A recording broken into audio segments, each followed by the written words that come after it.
The time has come. You clicked on this video. You've seen the thumbnail.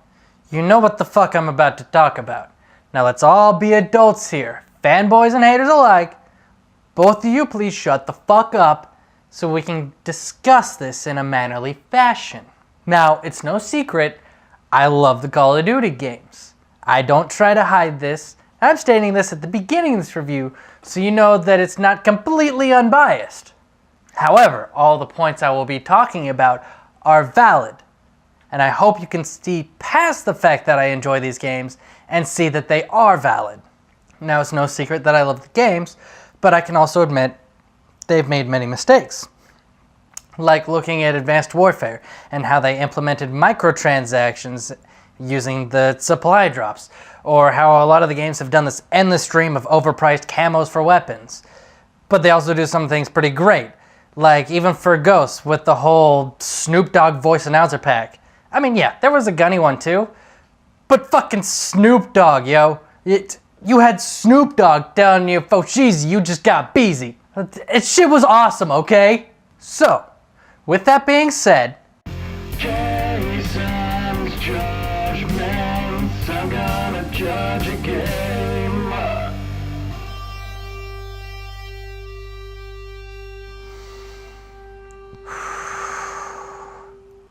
let's start with a clear message before we get onto the actual review.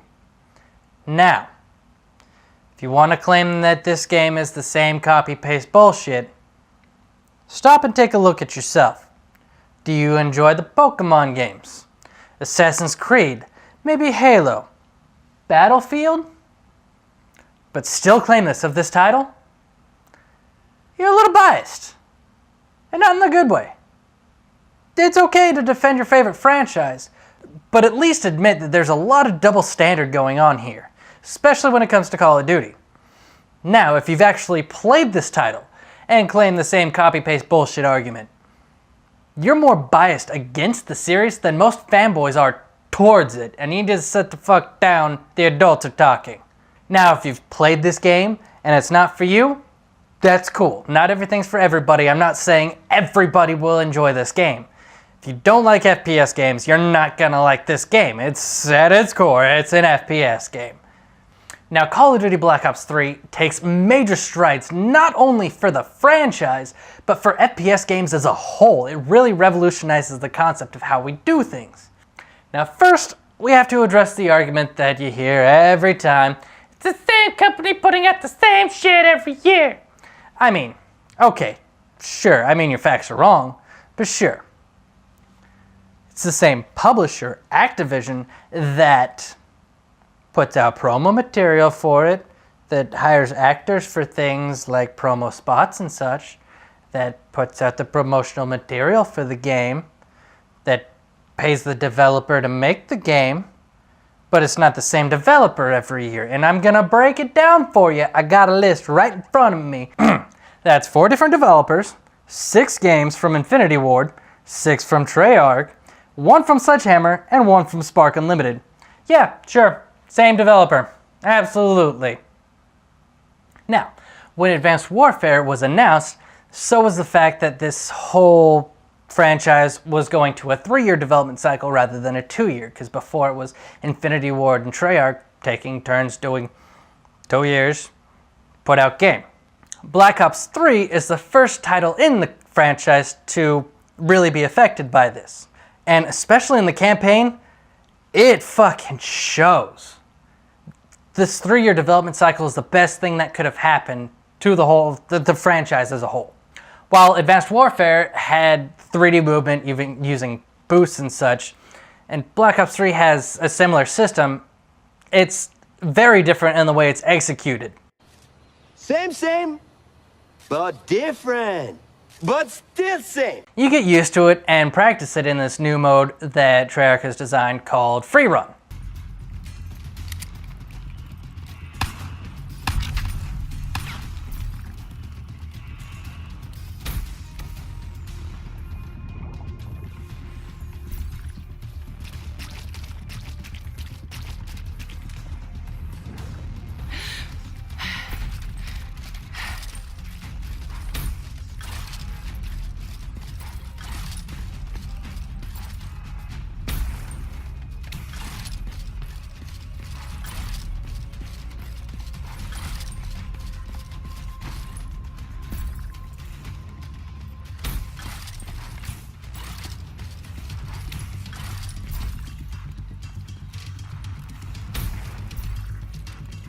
As you can see in that clip, a lot has changed. Now, there's unlimited sprint, so that perk is replaced by what basically gives you a faster recharge on your thrusters, which is that little bar you saw underneath the crosshair there, and that shows how much you have left. So you could either do one long burst for your jump, or you could tap it to get 3 little jumps out of it, things like that. It's able to use a little bit more fluidly with the environment around you, and whenever you're not using it, it has a chance to charge up, even if you're wall running. So say you boost up onto a wall and start your wall run, and your boost charges up, you jump off the wall and boost onto the ground, starting a sprint slide thing. It all can be combined very effectively, not only for great like terrain traversal, but you can also use great applications of it in combat as well.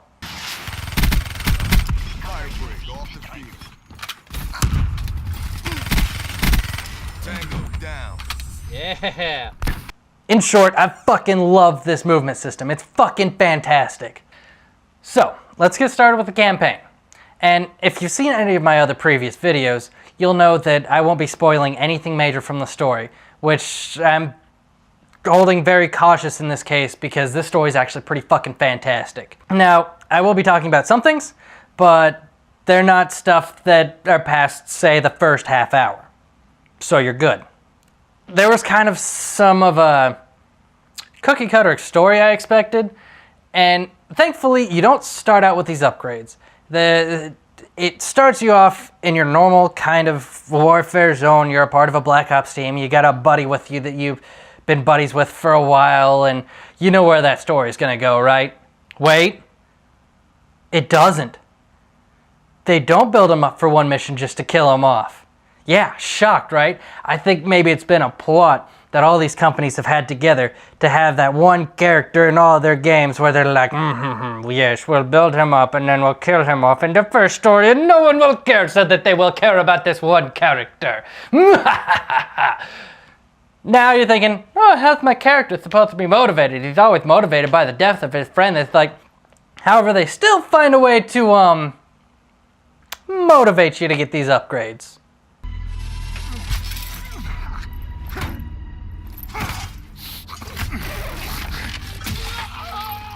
Oh, there goes an arm.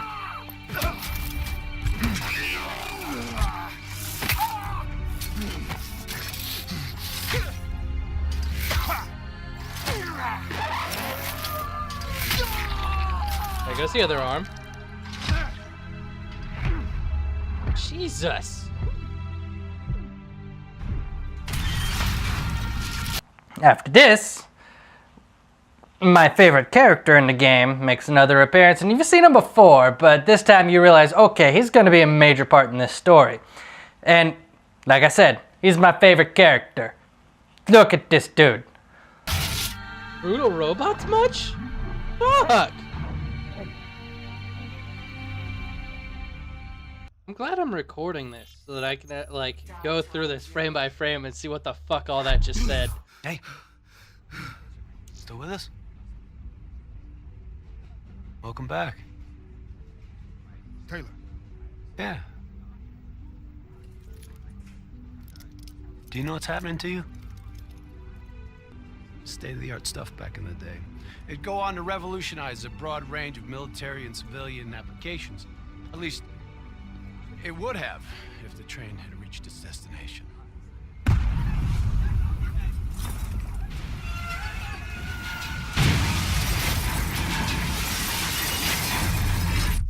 At 7:31 a.m., a terrorist group detonated an explosive device on board this train. The incident sent back our robotics program several years. You're here to stop it. This isn't real. It can't be. What is happening to me? Right now, you're in a medically induced coma being prepped for surgery. You've got a new bit of hardware inside your head. It's called a direct neural interface, or DNI. I've got one too. That's how I'm able to communicate with you. I really like the way this was done because it was an incredible way to kind of like put you into the world and teach you what's going on without jarring you with all this exposition of, oh, so-and-so happened back then. Oh, is that so? Yep, so-and-so. Oh, okay, so that's why we're on this mission now? Yep, because so-and-so back there that I just told you about with my words and mouth. No, they actually show you things that happened and kind of your motivations as to what you're going to be doing next, but they give it in such a way that not only are they teaching your character and you how to use your abilities and what abilities you have and how this future really works and things like that. It's done in a way that is not jarring. It's giving exposition, it's giving you tutorial, and you're still in the world. They're not taking you out of the world to teach you. And that's something awesome, and I'm impressed with the way they did this, because it's all very fluid. It fits into the way this story is going. Now, the story is not the standard Call of Duty find and kill the bad guy bullshit.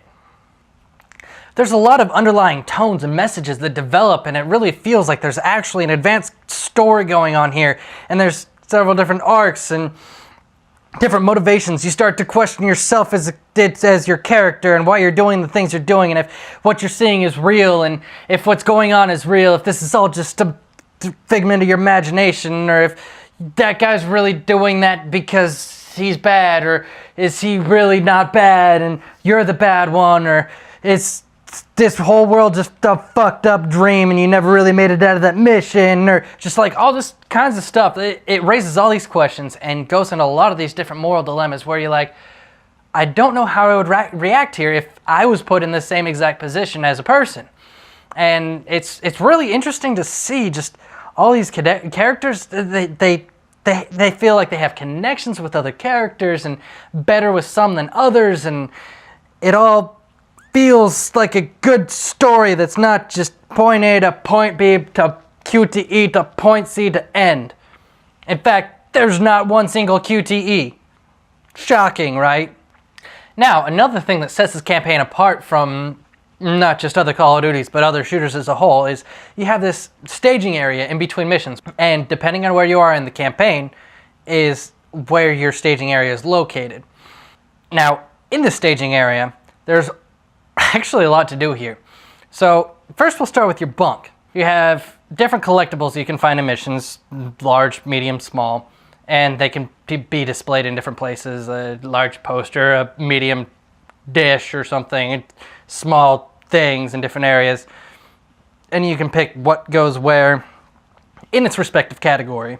Now, also in these areas, you have your desktop net thing to where you can, it's essentially the same thing as the computer in the first Black Ops, to where if you were in the main menu and you were able to go through and you get your arms off the chair and you go to the computer in the back and start typing stuff in, you could unlock stuff and play games and stuff and find out stuff about characters hidden in the background and stuff like that. Yeah, it's the same thing, it's just a more advanced GUI and a little bit easier to use. A lot of bit easier to use. There's like no typing involved. Also in the same area, you have basically a limited dossier of what your next mission is going to be, or whatever next mission you currently have selected, because you can, in the computer terminal right next to it, choose which mission you're going to do next. And I heard that all the missions were going to be unlocked from the start, but I didn't see that as the case. I had to progress through it linearly, in a linear fashion. And I'm not complaining about this. Not a single point in the mission made me think, man, I really wish I could skip this. But I guess that was just misinformation on somebody's part. Now, this dossier usually gives you about a sentence of, hey, this is what you're going to be doing next, or this is what you should be doing next. No promises, wink. And yeah, it doesn't always follow what that sentence says. Sometimes it's just like out of left field, oh, look, there's this new different thing happening that you totally didn't expect. Ha, gotcha. And in the same area, it also tells you what's the most likely amounts of encounters. It's little progression bars that show long, medium, and short range different encounters, and the more high they're filled up or colored in, the more of that encounter is expected. So you know what to do with your loadout. And your XP system in campaign works much like multiplayer's XP system. In fact, it's the same system. It's XP. You level up and unlock weapons and stuff. Now, instead of perks, they have a different kind of upgrade which is more useful for things in campaign, like the fact that weapons have like a biological imprint on a certain predetermined user, so you can't pick up enemy weapons unless you have this special little campaign perk thing, and oh, now you can pick up enemy weapons. Oh, you upgraded it a second time? You can pick up the grenades, bro. Also, in your customization, there are cores. These powers stem in 3 different trees: Control, Martial, and Chaos. Each tree has a main introductory power and 2 separate sides. Control is for powers that have more to do with the environment and robotic enemies. You have the Martial tree, which is my personal favorite, and it starts with Overdrive, which is moving and aiming and reloading quicker, and so on and so forth. And then the 2 sides are Cunning and Fury. Cunning has things like disabling weapons, active camo, and smokescreen that disables certain systems. And Fury has Overwhelming Force, which is basically going all Sonic and smashing shit apart that's in your path. And more destructive things like Ground Pound and things like that. And finally, Chaos has Panic and Devastation, either causing massive amounts of explosions or confusing the enemy, causing, well, chaos. Much like the campaign perks that I talked about, which are called tac rigs, these cores also have 2 different levels of unlock. First unlock to use it, second unlock for a greater strength or hit more enemies or longer duration, that kind of thing. This is a really cool way that they've switched it up from how multiplayer does it and gives it more of a campaign use, and it feels right for the campaign where a specialist really wouldn't. There's also a different station where you can try different loadouts and everything's unlocked from the get-go, and you get to try it out in a virtual field, much like the VR room, Star Trek. Anyone?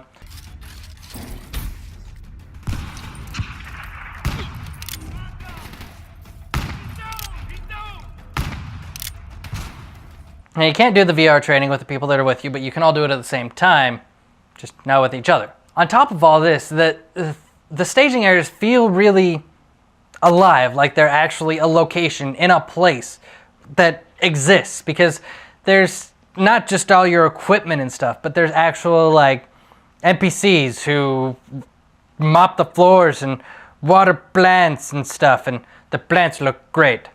Good virtual watering. Because of all this and the way the story is, honestly, this is single-handedly the best campaign Call of Duty has ever had, and one of the best FPS campaigns I've ever played, period. Now, when you're ready for your next mission, you go to the door to start mission, basically your ready up area, and you choose your loadout. Now, you have your 5 loadouts that you've created, and then you have one that's been basically created for you, a suggested loadout kind of deal, you know, your field ops kit. This is what you should use. Wink, wink. This could be useful. As well as anybody who's in your campaign, you can also choose their loadouts. So if I have 4 people playing in the same campaign, I have a choice between 21 different loadouts. And having different loadouts isn't useless either. Even if you mainly use one gun, there are places stashed all over the place. These resupply crates, which refill all your ammo and grenades and stuff, as well as these loadout crates where you can go and change your loadout. Now, no spoilers, like I said, but this campaign is fan-fucking-tastic. And honestly, it's a little mind-bending.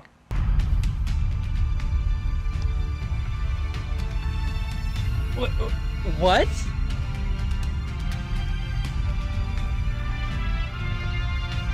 What?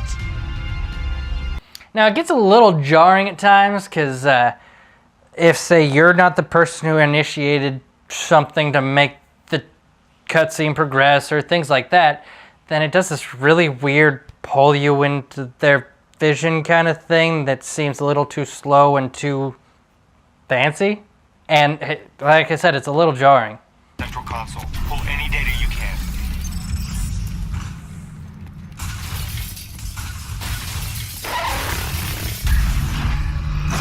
Hey, it's okay. But another really cool element they have is this tactical mode, where essentially anything that your team sees, even if it includes AI that happens to be on your team for this mission, whatever, anything anyone sees, you can see, whether it's through walls and that kind of stuff. But not only that, it kind of shows you what basic kind of enemy they are, if they're a more long-range enemy, that kind of thing, as well as the safer and unsafer areas on the ground for you to be on. Like, say, there's a point of cover here, there's an open point here, there's a point of cover here, and there's a shitload of enemies over there. Behind the things of cover, it's got to be like greenish, yellowish. In this little spot in the middle, the fuck barrel, that's where the visual says, hey, you're gonna get fucked here.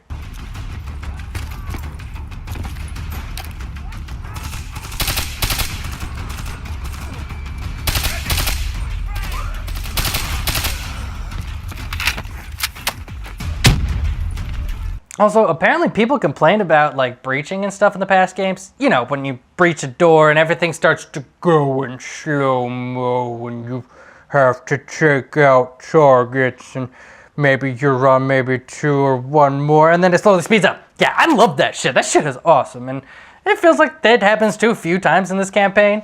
And considering there's no QTEs, they could have justified putting more of this in there.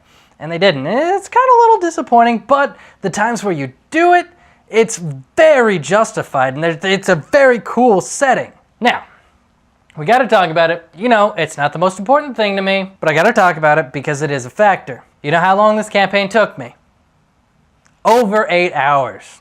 Yes. And it has replay value. And it's a complete story, but yet still has a minor cliffhanger. And it's enjoyable throughout. And it encourages me to come back for more. And it has many different ways to approach different situations, further encouraging that multiple replays. I feel like this campaign completely annihilates other recent releases in the same genre. Halo 5. I'm sorry. I got something stuck in my throat. I think it was mediocrity. Tastes horrible. Now, another thing this campaign does so well is showing you a future world. Not just a future war, a future world. And the difference is important. A future war, you're gonna see all these future weapons and soldiers and explosions and more weapons and big buildings going boom. Yeah, that shit's definitely happening. It's fucking Call of Duty, come on. However, there's also the flip side of it where you actually see these civilizations and citizens and just worlds that are breathing and functioning and everybody's going about their daily lives before these catastrophes happen. And there's just all this cool, like, futuristic shit that people are just kind of like, meh, that's an ad. Like we probably would if we were in that point in time. Now, it's time to get to my biggest gripe about the game. A lot of people say it's trivial. I don't care. It makes me fucking furious. The fucking sensor for your loadouts. Okay, I have an SMG. That is my main weapon. I want to name that class SMG. So I know that's the one that's only SMG, nothing else. Type in name SMG. Oh, content filter won't let me put SMG. Somehow it's profane. What? I can't put SMG. I can't put shotgun, but I can put assault. I mean, assault has ass in it, and I haven't been able to do it with other games. I can't put classic, because it has ass in it, but I can put assault. Look, we're all adults here. I mean, most of us. We can handle a couple of fuck bombs. This game drops more than a couple of fuck bombs. And there's a lot of blood. Like, people get hit with arrow that explodes. They explode into explosion blood thing. It gets bloody. It gets violent. There's a lot of language. It doesn't hold back, but not in a way that feels like, you know, your 10-year-old cousin just swearing because he thinks he's cool and in the rap game, yo. Not just saying fuck for fuck's sake, but because shit is fucked up. That's the kind of characters we deal with. That being said, this game has well earned its M rating. Since it is M, I have damn well earned the right to name my loadout Anal Fuck Blaster if I wanted to. I mean, not going to, but I have the right. It's M. Especially since the fact that there's only 2 groups of people who are going to see my personal loadouts. People on my stream and people in my campaign games. And both of those groups of people know I say the fuck bomb a lot. Fuck! So, after you complete the campaign, you get unlocked this thing called Nightmares. And it's kind of a nightmare, because it's not very good. I mean, the idea of it is interesting. It takes different missions from the campaign, plucks them out of their own little story there and says, maybe we can scotch tape this over here and tear some of that out and put some of that in. So they take out the normal enemies and put in zombies. And they take out loadouts and they put in weapon drops. And they take out the story and they put in some random narrator giving you some bullshit about an anti-zombie cleanup team or something? I'm not entirely sure, and at this point I don't really care, because thank God this didn't replace actual zombies, because, I mean, it's an interesting idea, but it was poorly executed and lazily done. I mean, when I say it was pulled straight from campaign and put into this, it was pulled straight from campaign and put into this. Like, even the cutscenes are the same, except for instead of the person talking where their lips move, there's the little voiceover of the narrator giving that expositional dialogue, talking to somebody else about a thing, and zombie cleanup crew, and I don't fucking know. Speaking of zombies, zombies! Now, Treyarch has it down to an art by this point. They've already built up so much fascinating lore and everything. I didn't know how they were going to start this. And then they showed us a trailer for Shadows of Evil. And at first I was kind of like, are they going to pull this off? I mean, they kind of did it before. And is it going to be good? And holy shit, it's good. Like, really good. I mean, okay, so they introduce a lot of new mechanics. One being called Gobblegum. What? Dr. Bobblegum. Gobblegum is much like your unlocks in multiplayer and in campaign. You progress your zombies EXP and unlock more things, and that's your loadout. You have 5 different Gobblegum that you can have in your loadout, and those are purchased at a Gobblegum machine, which gives you one of the random Gobblegum. Anyways, you get to the Gobblegum machine, and you get one, it's a random one from your loadout, and it's random one-time use things. Things like, I fire without taking anything from my magazine. It all comes straight from my reserve, so I could sit there and shoot without reloading until my bullets are empty. Or, oh no, I'm dead. Oh wait, when I come back I'll have all my weapons again. I am safe. Just a lot of stuff like that, and it's really interesting to see it added in a different way than the perk machines, because things like that Resurrection were done with a perk machine before. And there are new perk machines as well, and honestly, I haven't even traversed most of this area, and I get a little distracted. There's another new mechanic that, first time I got to see it, I was a little too excited. The curse sleeps. Ah!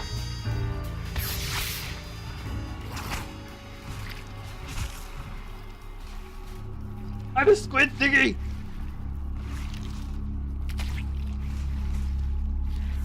What the fuck am I?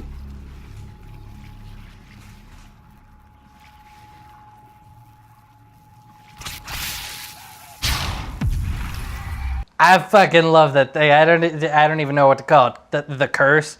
That sounds lame. I'd like to call it, I don't know. I don't know what I call it. Anyway, like I was saying, this map is fantastic. There's so much shit to find. That whole squid tentacle thing, it really creates new mechanics. You have to use it to power up the machines and open certain doors that you couldn't before, and break apart certain objects to find objects within them. And that's one thing that I love that Treyarch does about the whole zombies thing, is it's never just like straight up give it to you like, hey, here you go, here's everything. No, it's you're uncovering piece after piece after piece after piece and trying to put it all together. And that one DLC that comes down like 3 maps down the line, you're like, oh, that's what this one piece meant, and now it's all starting to come together, and that's why this happened, and that's how that happened. Oh, this conversation over here makes sense now. Just the way they piece everything together and pull it apart and hide it all, and it's all just so fucking fascinating. I love their lore, and I love the world that they built within zombies alone. Now, they're incredible at doing the zombie story, and they launched it into fucking orbit with the Giant. Now, I'm not sure how to feel. That's a lie. I know exactly how to feel about how they did this. Okay, so the Giant, for those of you who don't know, is a recreation of the last map that came out for zombies for World at War, Der Riese. That's my personal favorite from World at War, and that's the only reason I played World at War. Didn't like the campaign or multiplayer.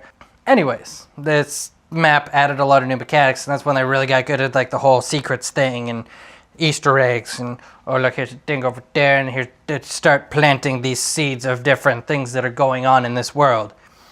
And in the way they recreated it, they didn't just do a straight up like, okay, let me click and drag this gobblegum machine right there, and another gobblegum machine over there, and there's one of new perk machines, and okay, we're good, let's ship it. No. What they did was they wrote it into the story as to why you're revisiting this place. And it all has to do with the crazy time continuity that is going on in the zombies world and all the crazy shit and stuff. And it's doing it in a way that, like, the characters you're playing as have been here before, but they're replacing the ones that were there before. So those ones are no longer around, it's the new ones. Like, the old Richtofen killed the Richtofen that doesn't know the future stuff. So the future Richtofen killed the old Richtofen, whatever. He killed himself. And it sets this whole new continuity into its own place. And it doesn't completely negate anything that happened before. It's just this is what's happening going forward. It's really interesting. And the way it's locked is pretty shitty. I mean, in order to get this map, you have to have the season pass. I had hoped we would see a zombie season pass, where if you're not that into multiplayer but want to play the campaign and play the shit out of zombies, because I was like that with the first Black Ops. I mean, the map packs were okay, but I wanted zombies. That's what I was really there for. I played multiplayer and I played the shit out of it, but zombies was why I was there.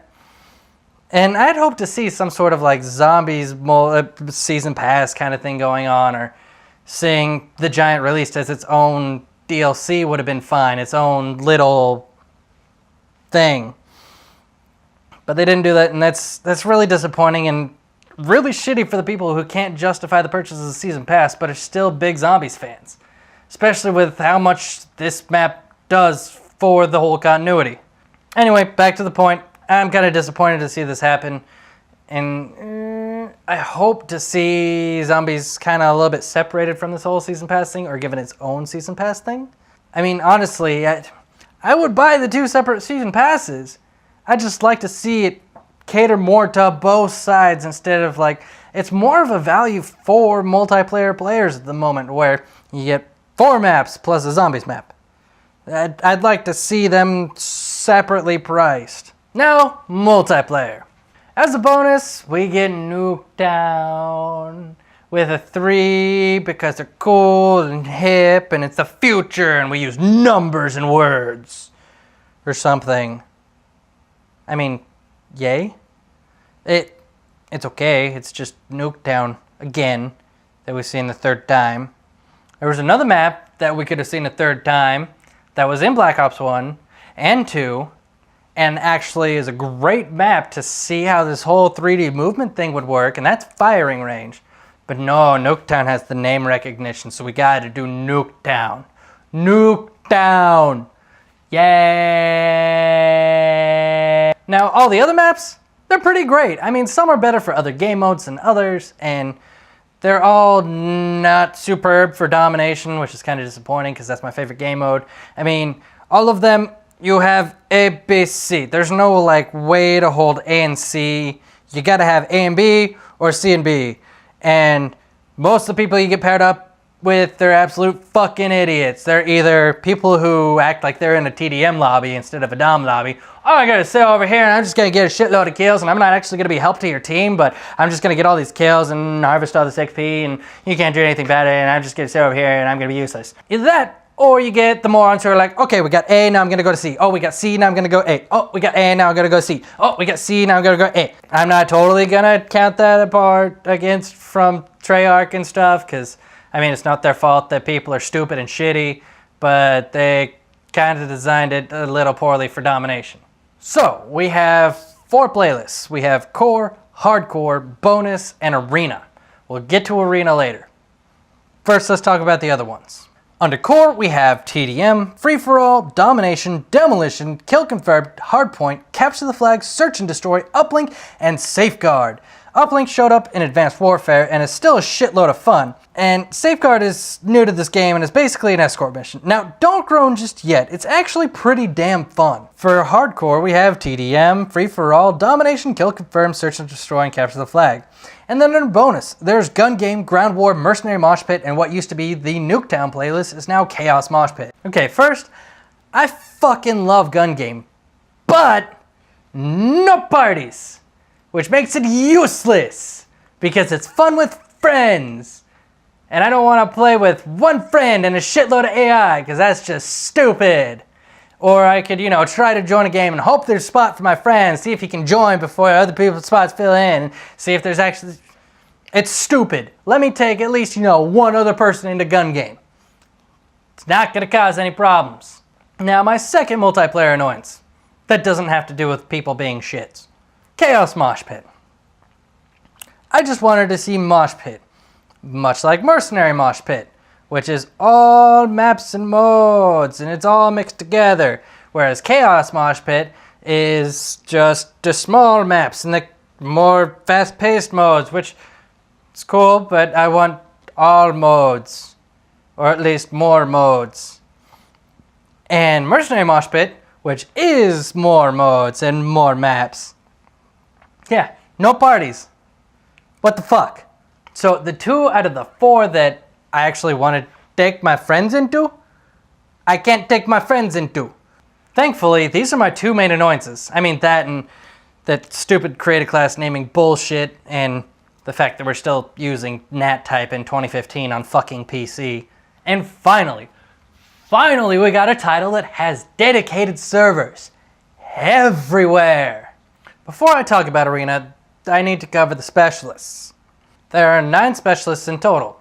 Each one has an attack and a defense power, or support, or whatever. Make things go boom, help yourself from not being boom. When you unlock a character and their perk, you only have 1 perk at a time. So if you unlock Ruin, who has the gravity spikes, you can boom, ground pound. You don't have his other power. If you switch to his other power, you also have to unlock it using an unlock token. And then you only have access to that power until you switch back to the ground pound, but that can only be done in between games. This ability charges up over time during games, and it can be progressed by getting kills or doing objectives. These are all really well balanced, aside from the fact that the flamethrower has this insane range. Speaking of balanced, for the most part, all of these weapons are very balanced. They all seem like they had a lot of thought put into them. They don't seem like, we need to have a certain amount of assault rifles, so we'll just do this. No, they all feel useful, and for the most part are balanced. There are none that are useless, I'll give you that. Now, there are 2 weapons we need to talk about when it comes to balance. The first, which is not the worst, like the Children's Rhyme would have you believe, they lied to you, is the Haymaker. It's this automatic shotgun, which, okay, we had one in Advanced Warfare, and it was balanced perfectly. It had a shitload of ammo and really fast fire rate, but no range. You had to be like up in their face to get them. No, not with this one.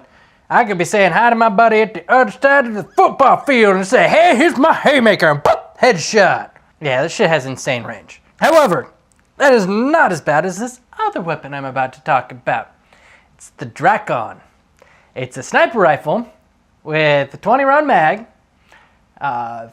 fully semi-automatic fire rate, meaning as fast as you can pull the triggers, as fast as it can fire.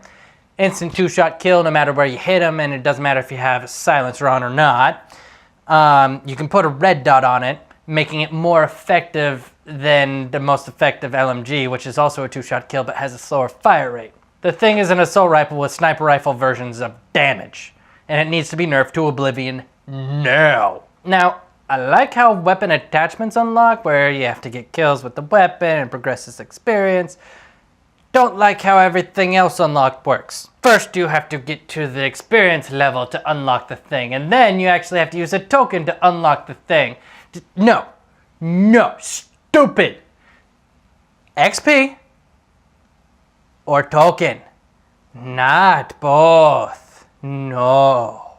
Now, we move on to Arena, which is fucking awesome. I played Arena Mosh Pit once. It's okay. What I want to talk about is the Pro Series. The Pro Series is fucking spectacular. So everything is great. Everything is unlocked from the start. You can set up your different classes and all that. You don't have any XP barriers or anything like that. Any XP gained goes towards your multiplayer progression. And, well, it's hard to explain, so I'm just going to roll a clip. I already explained it while I was streaming. Okay, so ban, protect, voting. You can you can vote to either ban or protect an item, specialist, score streak, whatever. And each person has 30 seconds to ban or protect something. Like Evil Yoshi here just banned the combat knife, so nobody can have a combat knife in their class. And it gives you a chance to change around your classes a little bit. Gives you about a minute or so. Really, you're gonna ban raps.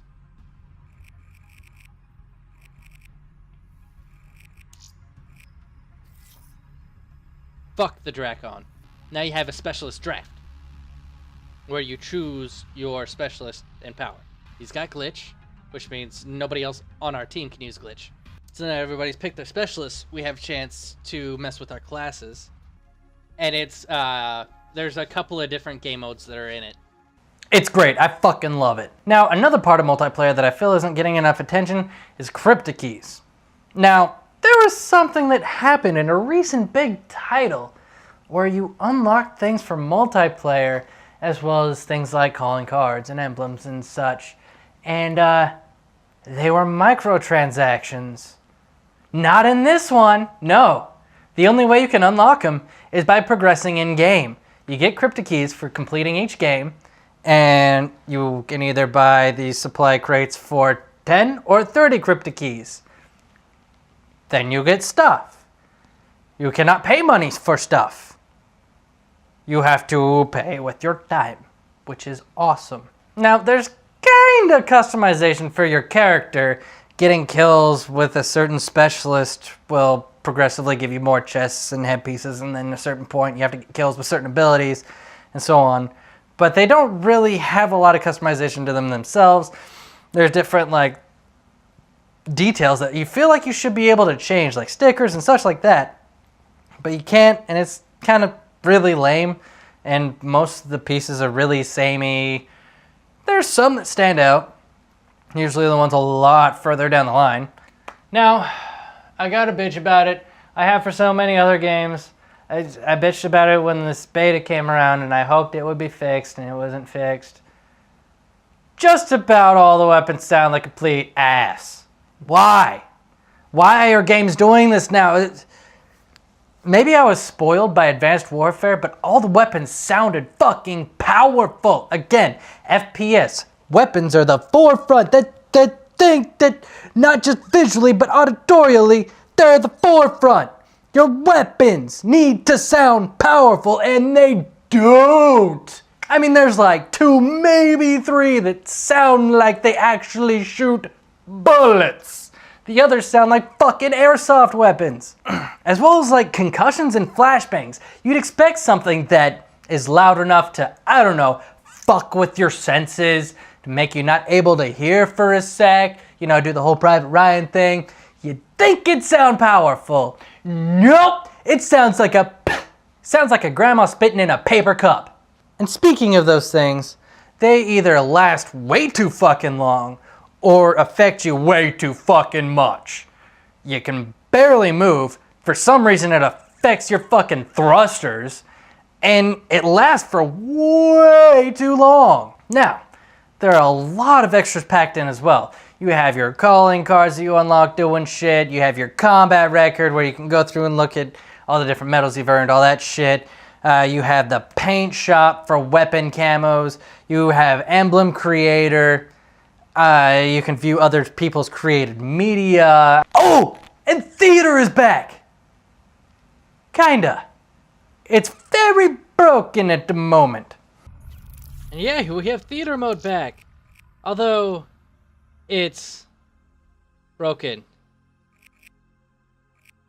The shit doesn't like to load, and what it does, it's only half the time, and sometimes the labels are messed up, your bookmarks don't show up. So I hope they get this working soon, but for now it's still broken. And I don't like broken things. Especially when it's theater, something that I've been wanting to come back since, well, it went away. So yeah, I do hope they fix this soon. I mean, I miss and love theater mode. Okay, I've heard complaints left and right about issues on PC. You know what? I'll tell you the issues I had. I had one crash because I was tabbing in and out a shitload because I was streaming at the time and I didn't have it set to windowed borderless yet. I just had it full screen. And I had 2, maybe 3 missions where like frames dropped down to like 30, but picked back up almost instantly. Other than that, yeah, I actually have to limit my frames to 60 when I'm streaming because they get this awful screen tearing on my stream where it looks really weird. I have to limit it to 60. Normally, on average, I'm getting about 120 to 160. Most of the people I've heard complaining about these issues are complaining about shit like, why can't my GT640 run it on hay? I'm not saying that's everyone. I'm saying that's most of everyone. Now, I know there are some builds that, for some unknown reason, have issues. Jim Sterling's, for example. I'm just saying I did not get those issues, so will not really factor into my review. However, I do understand those issues are happening to legitimate people and not just the stupid dumbasses who, I can't play with my mom's netbook, why? Those people are out there in numbers. I understand those issues are happening to legitimate people, and I'm not discounting that. And I am seeing that Treyarch has been very responsive, especially on their store page, about letting people know, hey, we understand that some builds are having a problem and we're not sure why. We'll update you as soon as we can. Next day, we understand that certain i5s are having issues running this. We've released a patch today to try to help solve the problem. Post the next day. We're glad that this solved a lot of your problems and we understand a lot more of you also have issues. We are working on them as soon as possible. It's constant communication, and that's really good. And that's not what we got from WB. A lot of people were crying that this was another, oh no, this is just like Arkham Knight. It's not. It's not. Calm the fuck down before you start an upcry. I'm just as willing to start an upcry as the next guy. I love complaining about shit. Right now, I'm complaining about the complainers because they don't complain about the right shit. Anyways, all that being said, it's time for the Junior Judgments. Again, if you're new to my channel and how I do reviews, I have 6 different categories that I rate the game on before I actually rate it on its final rating, as I call Jayson's Judgment. Junior Judgments. Okay, so we have gameplay, graphics, story, audio, multiplayer, and replayability and content. Gameplay. Aside from 2 weapons being heavily overpowered, it is a really good time, and I've already put more than 48 hours into this game, and it hasn't even been out a week. I am absolutely hooked, not just as a fan of Call of Duty, but as a fan of FPSs in general. It is mechanically fantastic. 9. Same thing I said about Halo 5 on graphics, but on a little bit of a lesser scale. The graphics just aren't as impressive, but some impressive things are done. However, there's some issues with texture popping and such like that, and on Ultra, that's just not acceptable. However, a lot of the lighting effects and stuff are done in a way that it makes things look a lot more pretty than they actually are, and that's fine by me as long as it's done properly, not an overuse of lens flare. Battlefield 4. I'm gonna give that an 8. Story. Now, I'm including the whole staging area in the segment just to disclose that. But oh my god, I was thrown for a loop. It was absolutely fucking fascinating. Of course, you got to have your fun, dumb explosion Michael Bay moments, but there's a lot of really good thought pieces there too, and a lot of parts that really fuck with your head and really make you ask questions. And that's what I really want from a game, is not just to give me, here's my head, It really fucked with my perception of each and every character, including my own. So I'm gonna give that a 9. Audio. Why do weapons sound so shitty? Halo 5, this game, come on! I mean, there are a few ones that stand out. There's a 50 caliber sniper rifle that sounds like a goddamn monster.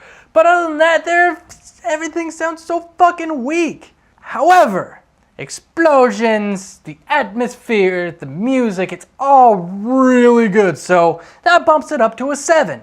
Multiplayer.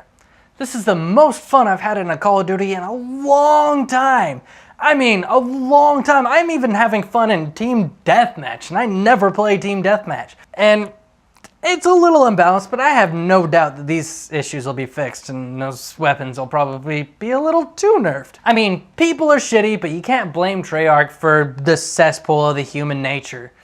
And honestly, I played for like 10 hours on my first day. I mean, I only got called a homosexual once, and I told him that I was bi, and he didn't know how to respond, and so that was a good time all around. So there's fun to be had, even with the trolls. 9, replayability and content. There's so much to do here.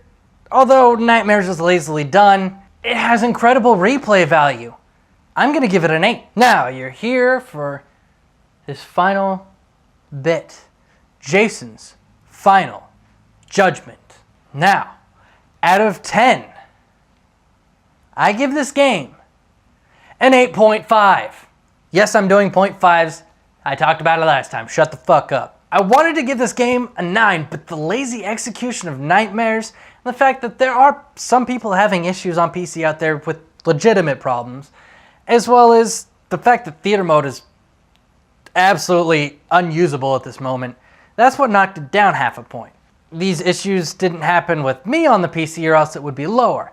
I'm grading this on my personal experience. That's why I'm giving it an 8.5. This has the possibility of being a 9 to a 9.5 if they fix the certain issues they have, and to see if they fix the DLC kind of bullshit that they got going on with the Giant. I mean, we must be in the future, because a Call of Duty title and a Halo game came out in the same year, and comparatively the Halo one is crap? What the fuck is going on? Did I get sucked into a wormhole? I mean, compare the two, there's not even a question about it. Black Ops 3 is the far superior game. I mean, Until Dawn was absolute garbage, Halo 5 was mediocre at best, and Black Ops 3 is a title that absolutely revolutionizes first-person shooters for the first time in years? What's next? A Rainbow Six game that absolutely is shit? A Battlefront that isn't a Battlefront? A beta for both that's actually a glorified demo? Psh, no way! Y'all stay sexy out there. What the fuck is going on in 2015? I'm so fucking sick of this stupid shit.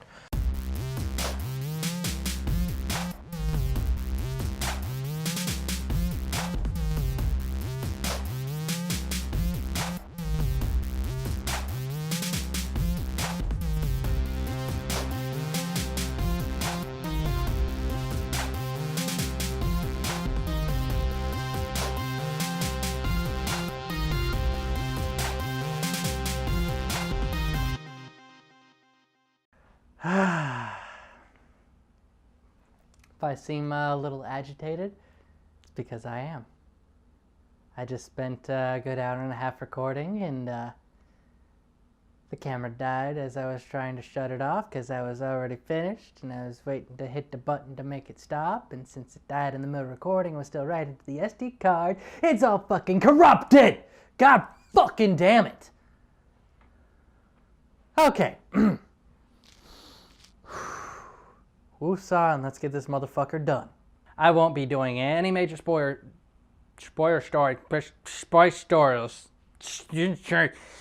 I need sleep, and I just lost 2 hours because of a filming fuck up. I'm a moron.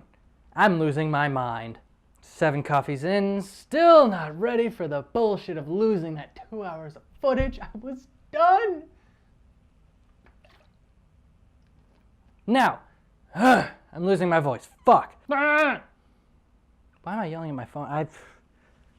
Oh my god. Breathe, Jayson. I'm losing my mind. Now, also in the same... I hit the mic. So, after you